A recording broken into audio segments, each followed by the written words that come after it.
My name is Kirsten Tibballs and I'm going to show you how easy it is to make a delicious vegan dessert. It's a chocolate mousse with a cinnamon crumble. You're going to love it.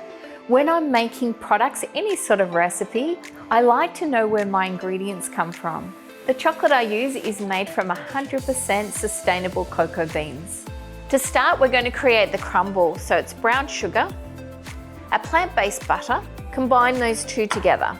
Once that's combined, add all the other ingredients. We have some plain flour, the cinnamon, which is the hero of this crumble, ground almonds, or it can also be referred to as almond meal, and some ground hazelnuts, some sea salt, and we combine that together. With crumble, just always bring it together just until it has a crumb consistency. If you happen to overmix it and it comes together as a dough, that's fine, just freeze it and then grate it once it's frozen to create your crumble.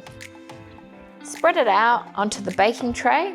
Select the Fan Plus function on your oven and preheat the oven to 175 degrees Celsius.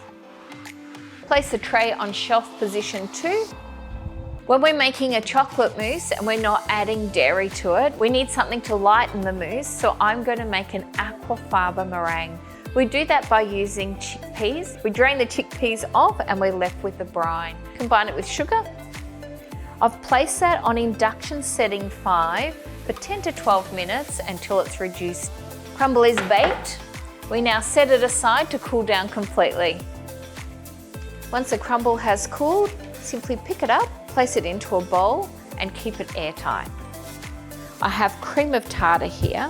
Add a little bit of our aquafaba in with the cream of tartar and give that a stir first. Now, whisking the aquafaba is very similar to whisking an egg white, but it does take a little bit longer. We now have meringue.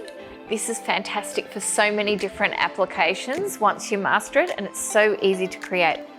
For the base of the chocolate mousse, of course we need chocolate, and I'm using a dark chocolate. I'm adding in some plant-based butter. Place them in the microwave for approximately 45 seconds. In a saucepan, place the water, sugar, and liquid glucose. I've warmed up the glucose in the microwave. Place the water, sugar, and glucose on the stove and heat it just until all the sugar has dissolved. We're then going to immediately pour it over the chocolate.